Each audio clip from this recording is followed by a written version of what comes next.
hemos invitado al ingeniero Edwin Gálvez García. Él es especialista en tema de relacionamiento comunitario, tiene bastante experiencia justamente trabajando en este sector, y lo que queremos es justamente conocer esta mañana la importancia que tienen las relaciones comunitarias, cómo es su trabajo con las comunidades, con las autoridades, con la población, ¿no? Y cómo esto también de una u otra manera establecen otro tipo de política como es la responsabilidad social empresarial. Ingeniero Edwin Gálvez, buenos días, gracias por atender esta mañana la invitación de RCR, Red de Comunicación Regional. Muy buenos días, José Hernández. Buenos días a los amables oyentes. Muchas gracias por la invitación. Y bueno, estamos aptos para conversar, José. Usted ha trabajado bastante el tema de relaciones comunitarias, tenemos entendido, veía su hoja curricular. En primer lugar, un poco, nosotros ingresamos justamente a las colectividades rurales, a las colectividades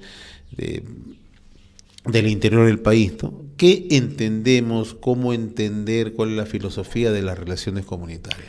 Bueno, José, mira, vamos a empezar primero un poco marcando la diferencia de hoy en día enfocado en el desarrollo de grandes proyectos y los conflictos que existen acá hoy en día en el Perú. Vamos a hacer la diferencia de una minería antigua y una minería moderna. De los años 93 para atrás, como tú sabes, las antiguas operaciones o las operaciones mineras se hacían sin ningún tipo de control ambiental y sin ninguna relación social con las poblaciones. Del 93 para adelante, con la nueva normativa ambiental, las empresas mineras que operan en el Perú trabajan de una manera ya más responsable desde el punto de vista ambiental. Sin embargo, en los años 98, 2000 ya con este tema de la globalización se empieza a hablar el tema de la responsabilidad social, corporativa y empresarial. Las empresas hoy en la actualidad, desde los años 2000 que se han implementado ya este tipo de políticas, también han cambiado su forma de operar desde el punto de vista ambiental, como te manifestaba, y también social, ¿no? Hoy en día las grandes empresas que operan en el Perú y digamos en el mundo cuentan con sus equipos de relaciones comunitarias, ¿no? Entonces la responsabilidad social tiene que ver también con la parte ambiental y la parte social. Si vamos con la parte ambiental, hoy en día las empresas mineras cuentan con herramientas, o los grandes proyectos mineros de gran envergadura cuentan con una herramienta importantísima que son los estudios de impacto ambiental. Y si hablamos desde el punto de vista social, también ya se han implementado en todas las empresas los equipos de responsabilidad social o de relaciones comunitarias que tienen que ver con establecer los puentes y la armonía con las comunidades, ¿no? Trabajar alianzas estratégicas con las comunidades. Para esto, básicamente se cuenta con un equipo multidisciplinario, con ingenieros que conozcan la parte técnica, con ingenieros que conozcan la parte agrícola. Sin embargo, lo principal antes de operar un proyecto minero o que llegue la empresa minera, lo que se tiene que hacer es un diagnóstico de la zona. Entonces, los equipos de relaciones comunitarias son los que van a abrir el camino, el desarrollo del proyecto minero y quienes van a contribuir también con el desarrollo de las comunidades.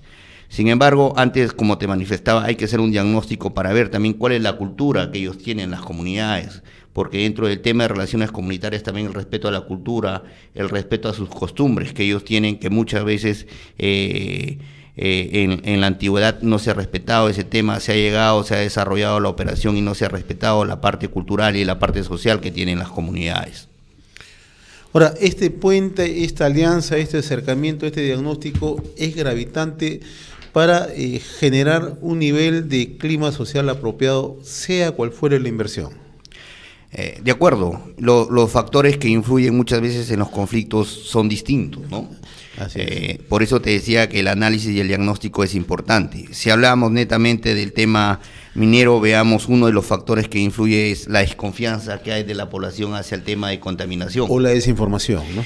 Que este tema lo aprovechan muy bien los grupos que se oponen a estas actividades, entre paréntesis, grupos ambientalistas. Claro. Mientras que la empresa va de una forma transparente, ellos van de una manera más agresiva y desinformando a la población. Entonces, para eso, dentro del equipo de relaciones comunitarias existe el tema de gestión, donde también se tiene y se cuenta con un equipo de comunicación que es muy importante para mantener informada a la comunidad y ver la forma y las etapas, cómo se va a ir desarrollando el proyecto y de qué manera también la empresa va a contribuir con el desarrollo de estas comunidades. Pero hay un asunto ahí, Edwin, que es crucial. ¿Cómo definimos aquí la presencia del Estado? Como una bisagra entre justamente la comunidad y la empresa para evitar esa desinformación que tú aludes y que termina finalmente determinando un ambiente absolutamente negativo de cara a la inversión que se quiere efectuar. Creo, Carlos, has dado en el punto preciso. El gran problema que se tiene hoy en día en los conflictos es la poca o la mínima o la nula presencia del Estado. Muchas veces las comunidades confunden a la empresa con el Estado, ¿no? ¿Por qué? Porque la presencia del Estado en zonas alejanas donde se desarrollan este proyecto es cero. Entonces, el poco acompañamiento del Estado acelera la presencia de otros grupos que no representan, digamos, o no tienen una representatividad legal ante el Estado y ante las comunidades que muchas veces van con otros intereses. Creo que tenemos que pensar en cambiar la forma de desarrollar estos proyectos con acompañamiento del Estado desde un inicio, desde que se inicia el proyecto. Y hasta que cierra. Y hasta que cierre el proyecto. Pienso que el tema, como te explicaba, el tema de comunicación, también hay que explicarle a las comunidades, como te decía, que si bien es cierto, una operación minera te va a traer cambios paisajísticos, pero también hoy en día la tecnología te permite tener riesgos de contaminación mínimos o casi cero, ¿no? Pero sin embargo sí hay cambios paisajísticos, sí hay una huella que deja el desarrollo del proyecto, que al final del proyecto se va a finalizar con el cierre total ambiental, que eso también tienen que saber las comunidades. Hoy en día los pasivos ambientales que pueden dejar las empresas mineras que operan es cero, porque están obligados, de acuerdo al estudio de impacto ambiental, a culminar esta operación cerrando sus operaciones tanto desde el punto de vista ambiental como también con el tema de desarrollo sostenible con las comunidades. Ahora, este acompañamiento del Estado, evidentemente no se ha dado en los últimos años así de manera, salvo algunos proyectos donde el Estado ha tenido la oportunidad de tomar las riendas, de sentarse a conversar con la comunidad, de llegar a un acuerdo, de firmar un convenio marco y recién permitir que la empresa privada llegue allí para aplicar justamente los acuerdos que entre el Estado, mejor dicho, representado evidentemente por el gobierno de turno, por sus sectores y todo lo que conforman los niveles de gobierno del país, con las comunidades, para que esos acuerdos sean aplicados conforme ahí estaban establecidos. Sin embargo, después el Estado se retira y deja supuestamente un entendimiento entre la comunidad y la empresa donde surgen los problemas que hay aquí. Lo que te quería mencionar también es que hemos estado observando en los últimos años que no todos los conflictos se han dado en función a lo que algunas ONGs, algunos grupos que no están de acuerdo con las actividades extractivas, han señalado, que es, por ejemplo, los temas de contaminación y los temas aspectos perjudiciales a las costumbres, a los derechos ancestrales de las comunidades e incluso hasta los derechos humanos que ellos planteaban, sino básicamente también ha habido algunos conflictos que se han generado por expectativas, una vez que se han desarrollado los proyectos, como por ejemplo en tema en Las Bambas, por ejemplo. En Las Bambas todos coinciden de que hay un tema de expectativas allí que tiene que ser resuelto y canalizado mediante espacios de diálogo y de consenso. ¿Cómo observas tú entonces, en tu experiencia de relacionista comunitario, todos estos aspectos que confluyen en una zona, ¿no? y que claro, cada vez se vuelven mucho más complejos en cuanto a las relaciones que tienen que establecer, tanto por un lado la comunidad con el Estado, la comunidad con las ONGs y con los grupos que están allí, y también con sus propios grupos que se constituyen y que tienen también expectativas no solamente de control político y social, sino básicamente económicas. Lo que pasa, Carlos, que aquí hay que marcar dos puntos importantes. Primero, cuáles son las expectativas que tiene la población hacia el tema de la empresa. los beneficios que te va a dejar la empresa. Me refiero a este tema, tanto al tema del empleo local, que muchas veces es una de las grandes expectativas, como al tema de los beneficios económicos que puede dejar este proyecto, ¿no? Directos como indirectos. Desde el punto de vista, digamos, que corresponde al tema de la empresa, las empresas mineras hoy en día manejan y tienen su política. Lo que pasa es que el tema de comunicación muchas veces falla, porque la comunicación tiene que ser permanente entre la empresa y la comunidad y adecuarse al lenguaje que manejan las comunidades para poder ser entendido el mensaje.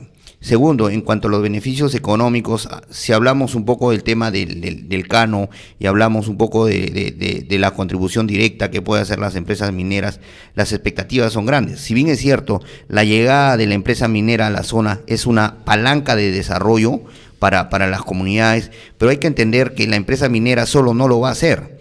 Para nosotros poder emprender un desarrollo necesitamos de alianzas estratégicas y sumar actores que puedan contribuir.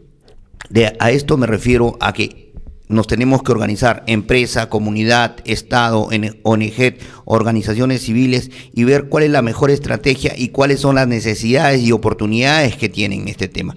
Sin embargo, son pocos o nulos los ejemplos que tenemos en el Perú. Si no me equivoco, son 2 o 3 cómo se está manejando este tema de expectativas y el tema de desarrollo de las comunidades de la mejor manera, pero ya en proyectos de operación, como por ejemplo en Las Bambas, recién se está implementando, porque esto no se implementó años atrás. O sea, recién cuando vemos que el conflicto, tenemos un conflicto latente o el conflicto se activa, es ahí donde recién nos preocupamos, de donde decimos vamos recién por las mesas de desarrollo, vamos recién por las mesas de diálogo.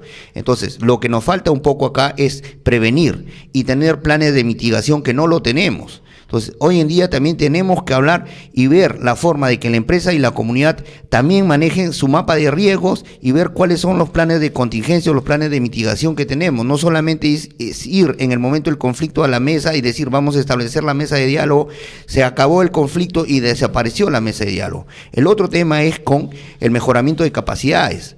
Tenemos que capacitar y contribuir también, el Estado también tiene que contribuir y la empresa también en capacitar a los gestores del desarrollo, en este caso a las autoridades locales, para que ellos entiendan cuál o qué proyecto se tiene que desarrollar, ¿no?, que nos permitan tener un desarrollo sostenible en la zona. Ahora, ¿cómo entendemos esto, Edwin? Hace unos días se ha publicado, por ejemplo, la encuesta sobre la opinión que tiene la población respecto a la actividad minera. 64% de la población, tanto en el norte, centro y sur, con algunas variables, ¿no? En algunos las opiniones son mucho más elevadas que otras, pero no bajan del 60% de la aprobación que tiene la población respecto a la actividad minera. Y 25% de los que están en contra. Entonces, si vemos este panorama, entonces la pregunta surgiera así directamente, casi espontánea, decir, oye, pero si hay 64% de aprobación en el país, es una amplia mayoría, ¿por qué tenemos proyectos tan importantes que están paralizados? ¿Por qué Conga está parado? ¿Por qué Tía María está parado? ¿Por qué hay otros proyectos que están trabados? Claro, hay algunos que están temas que son temas administrativos y por temas de burocracia que están trabados, pero hay otros proyectos emblemáticos en el país que suman entre ellos miles y miles de millones de dólares de inversión que están parados. ¿Por qué si tenemos una gran mayoría no podemos entonces canalizar estos proyectos y sacarlos y hacerlos que funcionen, ponerlos en operación, y de pronto el Estado también pueda beneficiarse con los tributos y con todos los beneficios económicos que estas inversiones traen? Yo creo que el tema del Estado tiene que jugar un papel importante en este tema de las inversiones y en el desarrollo. Sin presencia del Estado en las zonas donde se va a desarrollar el proyecto no va a permitir desarrollar y el Estado con políticas claras, con políticas de desarrollo, con políticas de seguridad. Muchas veces en las comunidades donde se desarrolla este proyecto o en las regiones donde se desarrolla, los grupos opositores que se oponen al proyecto también tienen una ideología. Y esa ideología está infiltrada en las organizaciones, ¿no? Si tú vas a una comunidad, tengo por seguro que lo que tú has dicho, igual en las zonas rurales se revierte. El 60-70% de los comuneros está a favor de cierto proyecto minero. Pero no lo expresan así aún, cuando aún, las situaciones se ponen tensas, ¿no? aún con sus temores al tema de contaminación, al tema que les han vendido que les van a quitar su territorio, o la defensa del territorio, que es la nueva estrategia que están utilizando estos grupos opositores, ¿no?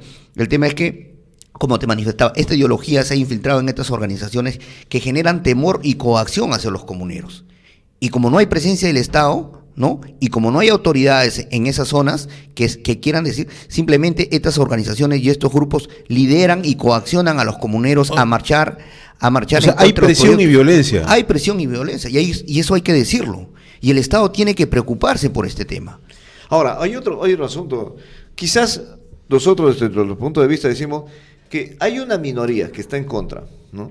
Pero que es una minoría muy activa, que es una minoría que trabaja permanentemente, que hace activismo permanente, que se moviliza, que está allí, que está en la zona, que está trabajando directamente, que está conversando con los comuneros, lo cual, por ejemplo, desde el punto de vista de los equipos de relaciones comunitarias, que son muy limitados muchas veces en las empresas, ¿no? Por los temas obviamente de costos y todo lo demás, y por otro lado la ausencia del Estado, que no hace este tipo de actividad, que va y mira y después se retira y muchas veces no aparece más.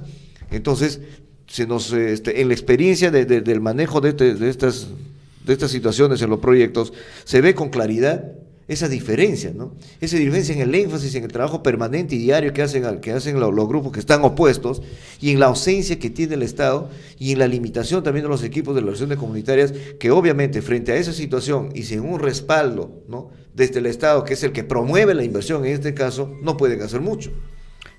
Carlos, la organización que algunos, no todos, algunos grupos opositores o ambientalistas, como lo queremos llamar, la organización es una organización que viene a nivel internacional. Los fondos muchas veces que financian las protestas y los paros vienen del exterior del país, ¿no? Y ellos, como tú lo has dicho, tienen una organización internacional, nacional, regional y local, que su comunicación es mediática, mientras que la empresa minera que está sola, sin el acompañamiento muchas veces del Estado, va con sus temas de transparencia, con sus principios de responsabilidad social, a establecer puentes de diálogo con las comunidades, a contribuir con su desarrollo. Los otros grupos no están siendo transparentes, porque están manipulando una información. Imagínate a un comunero que le digan, va a llegar la empresa minera a tu comunidad, te va a quitar tu tierra, te va a malograr tu agricultura, ¿no? Te va a quitar tu agua. Obvio, tú como comunero te asustas. Es como si te diga, oye Carlos, mañana viene Edwin y se va a meter a tu casa, tienes que reaccionar, porque por la otra parte no hay información y no hay un garante, y en este caso el garante tiene que ser el Estado, en ir a las comunidades y decirle, mire señores, aquí se va a desarrollar este proyecto minero, pero yo voy a garantizar que este proyecto se garantice o se desarrolle de la mejor manera, tanto desde el punto de vista ambiental como desde el punto de vista social, con respeto a los derechos de las comunidades y a sus costumbres. Las comunidades, en tu experiencia, ¿tienen una posición favorable a que haya inversión?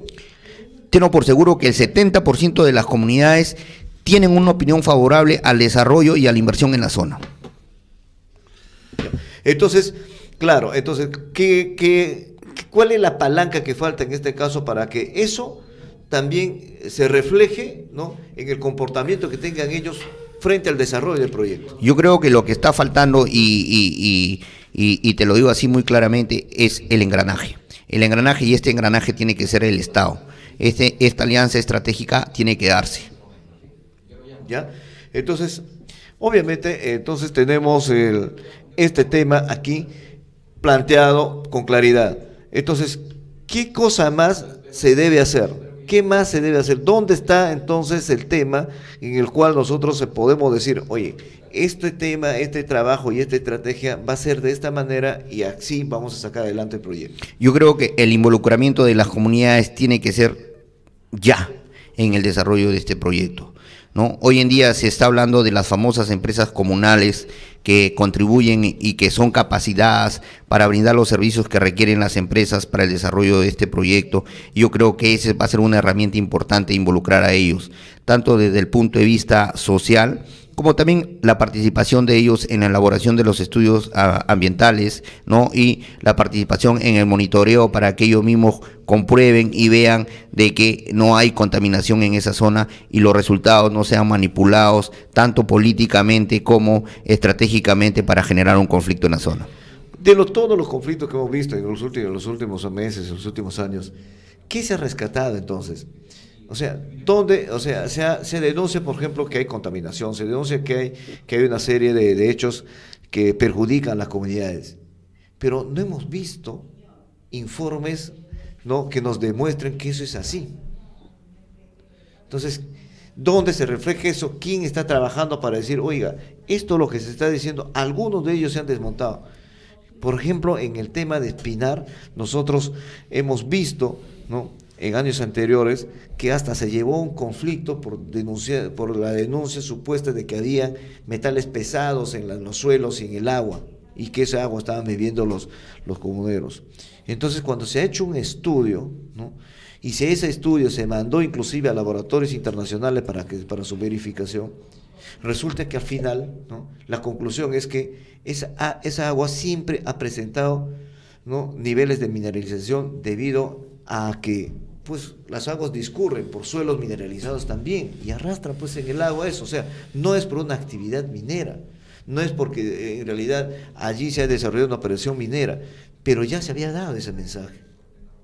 ¿Cómo entonces desvincular de ese mensaje a la comunidad para que no siga creyendo lo que le han dicho, ¿no?, y que mañana, tarde y noche le han estado diciendo, oye, esto es cierto? Carlos, mira, lo que te mencionaba, aquí hay dos temas importantes y un ejemplo que lo voy a tocar acá.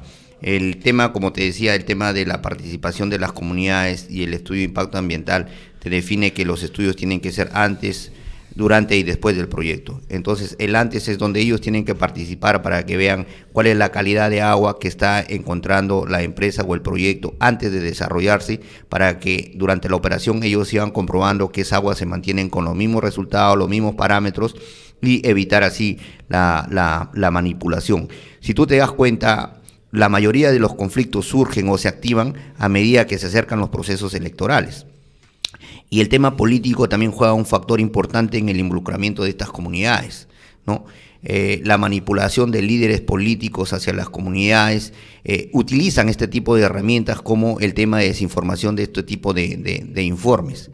En una comunidad en la que estaba trabajando, yo laborando para una empresa minera, un día se me acerca un poblador y me dice, ingeniero, ¿cómo pretende usted desarrollar un proyecto minero si mire, acá me han dejado un informe en la cual yo tengo plomo en la sangre? ¿No? Todos tenemos que saber que nuestro cuerpo también contiene metales, ¿no? Nosotros también tenemos minerales en nuestro cuerpo, pero hay que ver cuáles son los parámetros. A él jamás le explicaron que tu cuerpo tiene también tendencia a tener cierta cantidad de plomo. Tiene hierro, tienes pero jamás le explicaron, ¿no? Simplemente le han dicho, mira, con la sola presencia de la empresa tú ya tienes plomo, pero jamás le han explicado cuál es el parámetro, cuál es la cantidad que verdaderamente de plomo no tiende, o cuál es el límite máximo permisible que tiende nuestro cuerpo a tener plomo en la sangre. Y esa es una manera de manipular, van y engañan a las comunidades, y muchas veces las autoridades están involucradas en este tema. Y además tienen una red de comunicación muy fuerte, donde aprovechan, ¿no?, concientizan a la gente diariamente, y bueno, pues le hacen creer esos mensajes, ¿no? Estoy completamente de acuerdo contigo, Carlos, ¿no? Bien, mi estimado Edwin Gálvez, el especialista en relaciones comunitarias, ha sido grato tenerte esta mañana acá en RCR, Red de Comunicación Regional, y esperamos conversar más a menudo estos temas que en realidad requieren de información, pero también requieren, tal como lo has hecho tú, de precisiones, ¿no? Porque justamente parte de esta situación de conflictividad se debe a una desinformación y lo más grave también a una manipulación abierta, ¿no? Nuevamente gracias, Edwin. Gracias, José, y no de antemano, sin antes despedirme, decirles a los señores empresarios y al Estado que el tema de responsabilidad social empresarial no lo vean como un tema de costo o gasto, sino lo vean como un tema de inversión para la sostenibilidad de sus proyectos en el país y en las zonas donde se van a desarrollar. Bien, muchas gracias, José. Gracias. Estuvo con nosotros el ingeniero Edwin Gálvez García, especialista en relaciones comunitarias.